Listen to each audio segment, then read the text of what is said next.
बैठक भी होगी। इस बैठक में योगी आदित्यनाथ नेता चुने जाएंगे। विधायकों की बैठक लोक भवन में होगी। दोपहर 2 बजे से विधायक पहुंचने शुरू हो जाएंगे। विधायक दल की बैठक में अमित शाह पर्यवेक्षक और रघुवर दास सह पर्यवेक्षक के रूप में शिरकत करेंगे। विधायक दल की बैठक के बाद योगी सरकार बनाने का दावा पेश करेंगे। लखनऊ के कान्हा स्टेडियम में भव्य तैयारी इसको लेकर के हो रही है। और बातचीत करने के लिए संकेत मिश्रा हमारे संवाददाता हमारे साथ जुड़ रहे हैं। संकेत, बताइए किस तरीके की तैयारियां हैं और विधानमंडल दल की बैठक भी होनी है, ऐसे में क्या अपडेट वहां से?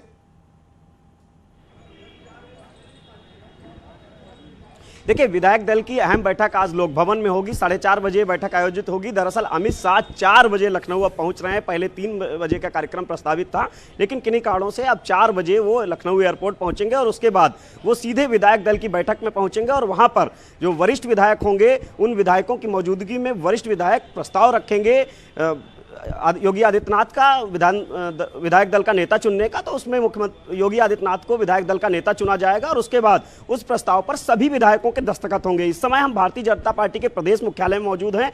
यहां पर कई विधायकों का आने जाने का सिलसिला लगातार जारी है। महामंत्री संगठन पार्टी कार्यालय में मौजूद हैं सुनील बंसल, और वहां पर सुरेश खन्ना जो कि योगी सरकार में मंत्री रहे, संसदीय कार्य मंत्री और वित्त मंत्री रहे हैं, वो मौजूद हैं और कई अन्य विधायक भी पार्टी कार्यालय में मौजूद हैं। तो ऐसे में एक बात साफ है कि आज का दिन काफी अहम है और राधा मोहन सिंह जो कि उत्तर प्रदेश भाजपा के प्रभारी हैं वो लखनऊ पहुंच चुके हैं। अब रघुवर दास का इंतजार हो रहा है। रघुवर दास सह पर्यवेक्षक हैं, झारखंड के पूर्व मुख्यमंत्री है, वो लखनऊ पहुंच रहे हैं। 12 बजे का उनका कार्यक्रम प्रस्तावित है लखनऊ पहुंचने का। और उसके बाद धर्मेंद्र प्रधान जो कि यूपी बीजेपी के चुनाव प्रभारी रहे हैं, धर्मेंद्र प्रधान भी आज लखनऊ पहुंचेंगे। इसके बाद 4 बजे अमित शाह लखनऊ पहुंचेंगे और विधायक दल की बैठक होगी। और विधायक दल की बैठक में योगी आदित्यनाथ का जो विधायक दल के नेता उनको औपचारिक रूप से चुना जाएगा और वरिष्ठ विधायक इस प्रस्ताव को रखेंगे और उस प्रस्ताव पर मुहर लगाएंगे। संकेत, यानी कि तैयारियां पूरी हो गई हैं। टीम में कौन कौन शामिल होगा, कौन कौन पिछली बार से टीम में इस बार नहीं होगा, ये सारी प्लानिंग और सारी चीजें तय हो चुकी हैं, बस इसकी घोषणा होना बाकी है। बिल्कुल, जैसा कि यहां से उत्तर प्रदेश से 70 नामों का पैनल भेजा गया था केंद्रीय नेतृत्व को और लगभग वो नाम फाइनल कर लिए गए हैं जिनको मंत्रिमंडल में रहना है। और ये नाम ऐसे होंगे जिनको 2024 के लोकसभा चुनाव के हिसाब से जातीय समीकरण और क्षेत्रीय समीकरण को साधने की पूरी कोशिश होगी योगी मंत्रिमंडल के माध्यम से। और कई ऐसे नाम होंगे जो चौंकाने वाले होंगे, जातीय समीकरण को ध्यान में रखा जाएगा। और जो कई मंत्री ऐसे हैं जो रिपीट होंगे। हालांकि ये माना जा रहा है कि जो उम्रदराज मंत्री हैं, ज्यादा उम्रदराज मंत्री हैं, उनको इस बार मंत्रिमंडल में शामिल नहीं किया जाएगा।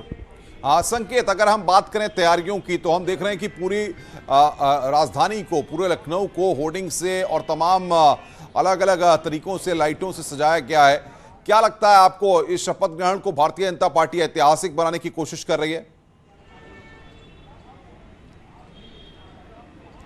बिल्कुल, देखिए ये जो मौका है कल शपथ ग्रहण का, ये वाकई ऐतिहासिक है। दरअसल 37 साल बाद कोई मुख्यमंत्री ऐसा होगा जो दूसरी बार सरकार उत्तर प्रदेश में बनाने जा रहा है और शपथ लेगा। योगी आदित्यनाथ के नाम पर वो रिकॉर्ड दर्ज होगा और 37 साल बाद ये रिकॉर्ड मुख्यमंत्री योगी आदित्यनाथ जब शपथ लेंगे मुख्यमंत्री पद की, तो ये रिकॉर्ड एक दर्ज होगा। बिल्कुल संकेत, हम आएंगे आपके पास। लखनऊ से अनामिका सिंह भी हमारे साथ जुड़ गई हैं।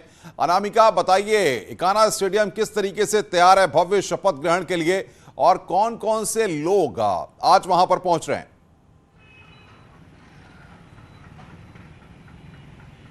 देखिए 3 बड़ी अपडेट्स है। इसके पहले कि मैं तस्वीरें दिखाऊं आपको, उसके पहले मेंशन कर दूं मैं, मुख्यमंत्री योगी आदित्यनाथ लखनऊ पहुंच चुके हैं। 5KD पर वो मौजूदगी उनकी है इस वक्त और वो तमाम साधु संतों से मुलाकात कर रहे हैं, अधिकारियों से मुलाकात कर रहे हैं।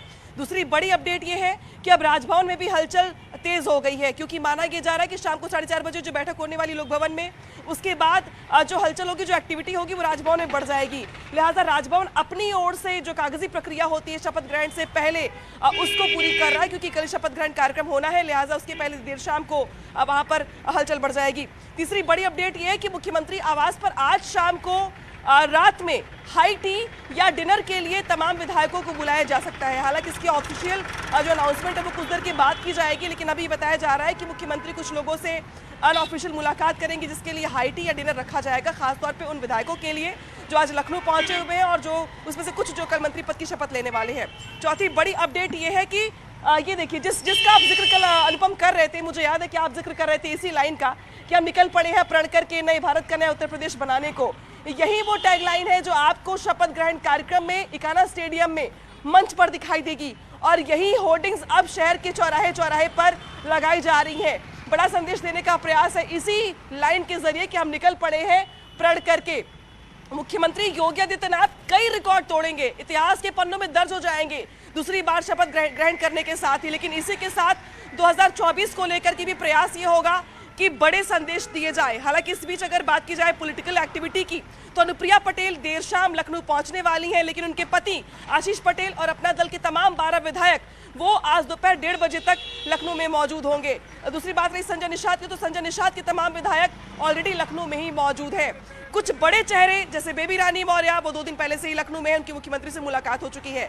इटावा से विधायक सरता भदौरिया उनकी भी मुलाकात कल मुख्यमंत्री योगी आदित्यनाथ से हुई है। यानी कि इस बीच जहां पर विधायक दल की बैठक होनी है उसके पहले मेल मिलापों का, लॉबिंग का, या यूं कहे तो जिसे कह सकते हैं कि अपनी अपनी ओर से अपनी अपनी पक्ष तो ये माना जाए अनामिका कि जो होमवर्क भारतीय जनता पार्टी लगातार मैंडेट के बाद से कर रही थी वो होमवर्क अब पूरा हो गया है, अब एग्जीक्यूशन का वक्त है और जाहिर तौर पर शपथ ग्रहण के साथ ही उन तमाम चीजों का एग्जीक्यूशन भी शुरू हो जाएगा।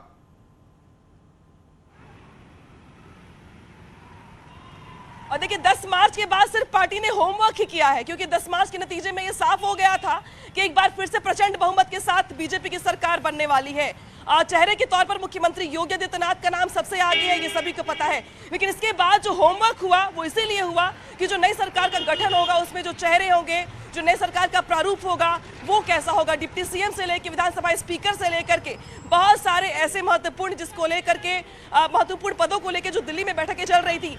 कल तक विधायक दल की बैठक के एक दिन पहले तक दिल्ली में ये बैठक होती रही है। मुख्यमंत्री योगी आदित्यनाथ उसी बैठक के बाद आज सुबह दिल्ली से लखनऊ पहुंचे हैं। यानी कि अब लगभग होमवर्क खत्म हो चुका है। विधायक दल की बैठक में पार्टी के तमाम जो वरिष्ठ नेता है वो प्रस्ताव रखेंगे, उस पर मुहर लगाई जाएगी। इसके बाद विधायक अपनी ओर से हस्ताक्षर करेंगे। अनामिका, हम आपके पास आएंगे, संकेत आपके पास भी आएंगे, आप आगे तमाम अपडेट आपसे लेंगे, आप नजर बना के रखिए। इधर यूपी बोर्ड की 10वीं और 12वीं की परीक्षाएं प्रदेश भर के 8,373 केंद्रों में शुरू हो गई हैं। 10वीं की परीक्षाएं सुबह 8 बजे से शुरू होकर खत्म हो गई हैं। दोपहर 2 बजे से 12वीं की परीक्षा शुरू होगी जो शाम 5:15 बजे तक चलेगी। 51,92,000 से ज्यादा छात्र परीक्षार्थी इसमें शामिल हो रहे हैं, जिसके लिए 1,16,000 से ज्यादा शिक्षकों को और केंद्र व्यवस्थापकों की ड्यूटी लगाई गई है। परीक्षा को नकल विहीन बनाने के लिए सभी केंद्रों पर सीसीटीवी और वॉइस रिकॉर्डर लगाए गए हैं।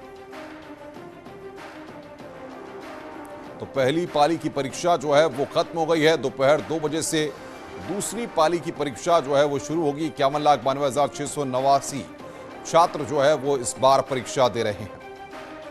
8,373 परीक्षा केंद्र उत्तर प्रदेश में बनाए गए हैं और यूपी बोर्ड की परीक्षाएं शुरू हो गई हैं। तो यूपी बोर्ड का एग्जाम एशिया का सबसे बड़ा बोर्ड है यूपी बोर्ड। 51,92,689 छात्र इस बार परीक्षा दे रहे हैं। 1,16,000 शिक्षकों की ड्यूटी इस बार बोर्ड परीक्षा के लिए लगी है। सुबह से ही 10वीं की परीक्षाएं शुरू हो गई हैं। अब दूसरी पाली की जो परीक्षा